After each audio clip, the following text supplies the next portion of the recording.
You look great. Thank you. You really do. I mean, you're styling always. Thank You know. And do you pick all this out, or does somebody pick it out for you? I mean, I just, yeah, there's just sort of, I got a friend of mine who goes and buys all this. She's got incredible taste, and she goes and buys all this stuff and sort of knows my take on things, and yeah, and then we just sort of snatch it out of the closet, you know. Yeah, you got a good eye, though. You know. Well, I got one good eye anyway. Well, what happened to the other one? Since birth, he's been weird.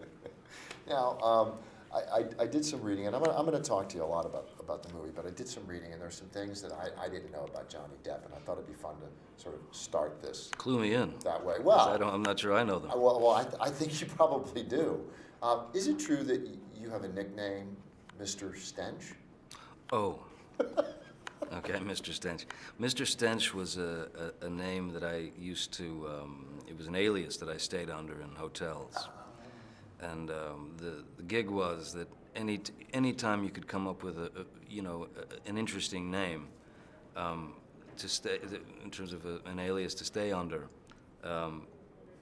you try to think of these things and make them as weird as possible, just because it was really fun. And you'd start your day with a smile to get that wake-up call in the morning, you know, at 6 going, okay, it's time to wake up, Mr. Stench. And also when you hear it in foreign accents as well, it makes it even better. So, yeah. What does it sound like in French? Monsieur Stench. Monsieur Stench. But I've also been, in French, this was a great one, Monsieur Poupy. Monsieur Poupy, yeah. Now, did Monsieur Poupy or Mr. Stench have a first name? In those instances, no, just Mr. Stench, yeah. And what about another one that I heard about, Colonel? Colonel, that's a title that was bestowed upon me by Hunter S. Thompson. Yeah, Wow. Hunter, we were both born and raised mostly in Kentucky. He was born in Louisville, I was born in Owensboro, and he promised me at one point, he said, I'm gonna make you a Kentucky Colonel, which apparently is not a difficult thing to do, but he did it. And from that point on, he always addressed me as Colonel Depp, yeah. Now, has this stuck with anybody else, or just with Hunter? Oh yeah, no, with his gang. I mean, with all the people that we used to hang around together. I mean, I still get these, kind of calls and go, Colonel, we have to do this and we have to do that. So yeah, Colonel just kind of stuck. And something I learned today from your director, Rob Marshall, that you are one heck of a dancer.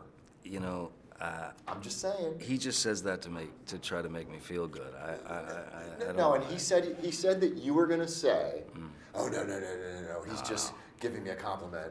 Yeah. But he said that you really are a good dancer. I find that really, really right up next to impossible to believe. Because, I fear dancing. You fear it? I actually fear it. Why? Because, it's one of those things, I can appreciate it from a distance and the expression of it and all that, and the form, but I fear it because it's just so odd, the idea of it, for me. I never, even when I was a little kid, going to school dances and stuff like that, never did I dance, never, not once. Not once? No. Couldn't do it. But you danced in this film with Penelope. Yeah. A little dance. Yeah, but I was, sort of forced to. There was really, and also it was Penelope, so we had a good laugh for sure. But and Rob and John were terrific in terms of the choreography because, at the very least, it was a sort of drunken dance. That's true. That and helps. Choreographing those action scenes is a lot like dance. So you Most were definitely. very, very good at that. So. Is that mostly you in those action scenes? Oh yeah, the sword fighting and all that stuff is the majority of it is all of us.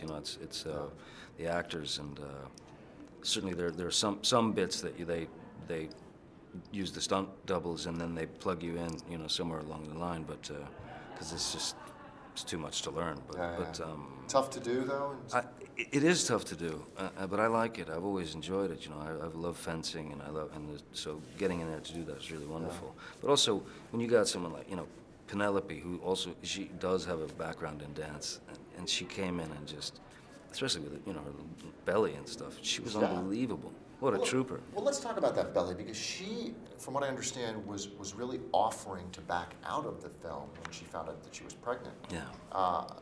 But apparently it was a 5-second conversation and everybody said, no, we're going to make this work. Definitely, yeah. Were you thrilled that she stayed on? Of course. I mean, Were you worried, though, with her being pregnant a bit? No, not at all. No, I thought it would just, I mean, you know, there are ways around, you know, when the belly starts to grow, you know, you just bring the camera in tighter and stuff.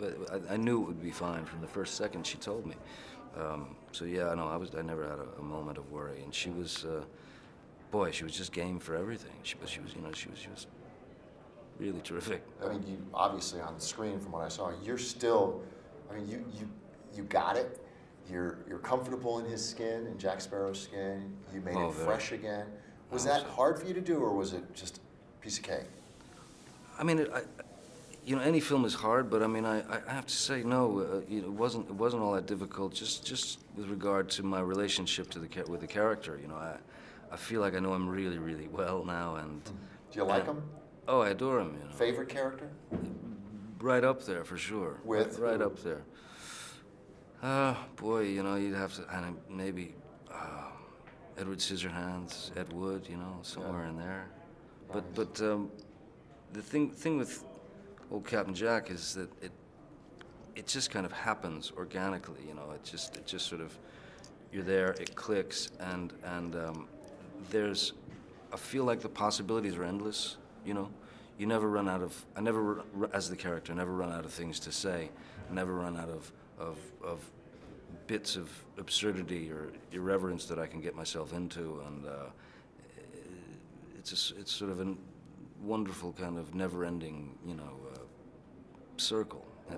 It's a gas. Your kids must love the fact that you're part of the Pirates of the Caribbean. I mean, do they think you're the coolest dad? Well, I hope they do. Not because of that, though. No, I just hope they do in any sense. But they do, yeah, they do love Captain Jack, and what's great is they're of the age now. You know, my boy is 9, and my girl is about to turn 12, and what's great now is they can really experience it. They were with me for the majority of the shoot, and they were on set for the majority of the shoot, so they really got to experience it firsthand. So they're very close to this one, especially. But the Jack, your son, was more enamored with Iron Man, though, at one point. Is that true? Yeah. Well, there was an evening. Bob Downey, who you know, we've known one another for a million years, and. I like how you call Robert Downey Bob. Yeah, you know, we sort of came up the ranks together, you know, in a weird way, back in the '80s and stuff, and he's someone I've always admired, and we've had a, you know, good relationship, and he came over one evening for dinner. He and his wife came for dinner, and my son was just like, you know, sitting. He couldn't believe that he was sitting next to Iron Man. You know, and so I saw Captain Jack leave my son's eyes, you know, and Iron Man was the ticket.